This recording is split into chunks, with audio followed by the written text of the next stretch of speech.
amigos? ¿Cómo están? Buenas tardes. Pues los saludos del Hospital Regional ISSSTE Puebla. Aquí también nos toca laborar. Y pues bueno, el día de hoy les voy a exponer un caso realmente muy didáctico y realmente pues es un buen ejemplo de cómo se tiene que hacer una angioplastía hoy en día. Les voy a presentar rápidamente el caso. Aquí lo tenemos, es un paciente masculino de 80 años de edad, el cual vino por angina inestable de alto riesgo. El alto riesgo se lo confirió la presencia de cambios dinámicos en el electrocardiograma, ¿sí? Aquí podemos ver la angiografía inicial, el sistema izquierdo sin lesiones, ¿no? Sin problemas. Sin embargo, en el sistema derecho estoy observando esta placa en la coronaria derecha. Es una placa tubular. Es una placa que excéntrica, ulcerada, ¿sí? Como se pueden dar cuenta, el tipo de placa que estamos teniendo, y además un vaso muy grande, es un vaso con un diámetro muy importante, el cual pues teníamos que determinar si valía la pena o no tratar. Aquí distalmente podemos observar otra placa intermedia, ¿sí? Como se pueden dar cuenta, la cual igualmente teníamos que evaluar y determinar si valía la pena o no intervenir. ¿Okay? Con todas estas características, aquí voy a poner otro análisis, ¿sí? otra imagen. Se pueden dar cuenta de las características de la placa culpable, ¿sí? Realmente una placa excéntrica yo consideraría con cierto riesgo, pero bueno, hicimos un análisis inicial de QCA y nos dimos cuenta que los diámetros de la placa eran muy importantes, o los diámetros del vaso, perdón, muy importantes, hasta pues dice el diámetro proximal de 4 milímetros, un vaso grande, una placa de 27 milímetros, aunque no me quedé conforme con ese resultado de 40%, sobre todo por la clínica que nos mostraba nuestro paciente. Fue ese el motivo por el cual pues realizamos un análisis por IBUS de la lesión, ¿sí? Por ultrasonido intravascular. Realmente pues somos pocos los que pudiéramos saberlo utilizar en el estado de Puebla. Se dan cuenta, hice dos mediciones, una medición del diámetro proximal y una medición del diámetro distal, ¿sí? La medición del diámetro proximal, me decía que teníamos un vaso de 4.4 milímetros hasta 5.3 milímetros, es un vaso muy grande, eso ya lo habíamos sabido, ¿sí? La parte más distal 4.2 en el diámetro más pequeño y hasta 5 milímetros en el diámetro distal. Entonces era un vaso realmente muy tubular. A nivel de la placa pudimos determinar esto por IBUS, ¿sí?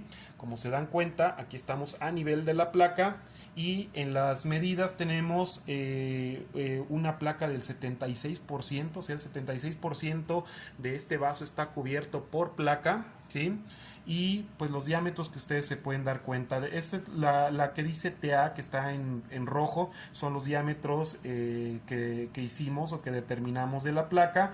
Pueden ver ahí el diámetro mínimo de hasta 2.3 y un área de 5.3, ¿no? Entonces realmente ya observando esto pues decidimos realizar la angioplastía, sobre todo por la carga de placa en la lesión y debido a que pues obviamente había sintomatología y habían cambios electrocardiográficos en el paciente, ¿sí?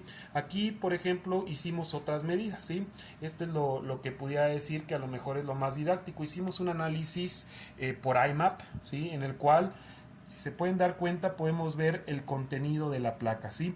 60% de ese, 82%, 60% del contenido es contenido fibrótico, 26% contenido necrótico y muy poco core lipídico y pues, se podría decir nada de calcio. Aquí vemos las características de la placa. Lo que ustedes pueden ver de verde a amarillo, eso es toda la fibrosis alrededor de la placa, y lo que ustedes pueden ver de negro es la necrosis, son los cores necróticos. Entonces pudiéramos considerar que es una placa un tanto inestable por toda la cantidad de necrosis o de core necrótico que se puede observar aquí, ¿sí? Entonces ya de entrada esto nos llevó a tomar la decisión de intervenir al paciente, ¿sí? Entonces todo este análisis debería de existir en todas las lesiones. Entonces proseguimos, realizamos esta intervención, ¿sí? Aquí me hicieron el favor los amigos de Boston, también quisiera agradecerlos a todos. agradecerles a todos por apoyar durante la realización de este caso. Estamos viendo el implante del primer stent, que es donde estaba la lesión inicial. Sin embargo, miren, colocamos el primer stent, todo muy bien, pero hubo una disección. ¿Se acuerdan que había una placa en el segmento distal, la cual era no significativa? Pues bueno, al momento de implantar el stent caímos en falla geográfica y una disección distal, la cual produjo esta figura o esta imagen de trombo, ¿sí? Tuvimos que implantar un segundo stent empalmado al proximal, de las mismas características, 4-5 el stent de mediciones. Y bueno, ahí vamos, teníamos ya un mejor resultado, todavía un poquito la presencia de trombo distal. Hicimos algunas maniobras medicamentosas, puesto que pudimos ver que por IBUS no había más problema, ¿sí? Ya no había la presencia de disecciones, etcétera, y así es como dejamos al vaso, ¿sí? Un vaso con una buena luz, ya no hay presencia de trombo, por IBUS al final ya no observamos disecciones, y bueno, en un análisis secundario después de la angioplastía por IBUS, pues pudimos observar esto que ahorita les voy a mostrar. Vamos a dejar cargar un poquito al estudio y pues realmente el paciente estable durante todo el procedimiento. Por suerte no hubo signos de inestabilidad a pesar de todo lo que vimos en un momento. Todo el procedimiento se hizo muy rápidamente, todo se pudo trabajar en cortos periodos de tiempo, lo que hace que el pronóstico en estos pacientes sea mucho mejor. Y bueno, aquí como podemos ver, tenemos un diámetro, tenemos un segmento distal, o sea, un borde distal, en el cual podemos ver una adecuada aposición de los stents. No encontramos ya disecciones, ¿sí? Esto fue en el segmento más distal de los stents. A nivel del diámetro luminal mínimo, podemos encontrar esto y estas mediciones, ¿sí? Realmente el stent bien aposicionado, ¿sí? No vemos ningún problema, y en el segmento distal o en el borde distal pues igualmente no encontramos otra disección, ¿sí? Entonces realmente este paciente quedó con menos de 10% de estenosis residual. Pudiéramos decir por IBUS que los stents quedaron adecuadamente aposicionados. Estos pacientes tienen un mejor pronóstico al momento de que hacemos un buen análisis y un buen implante de los stents. Entonces, pues les comparto una vez más el resultado final. Como había comentado, pues pudimos hacer todos estos análisis, y lo importante es que esto se tiene que hacer en todas las intervenciones, ¿sí? Hacer este tipo de análisis es vital, puesto que esto mejora incluso la mortalidad en los pacientes a mediano y largo plazo.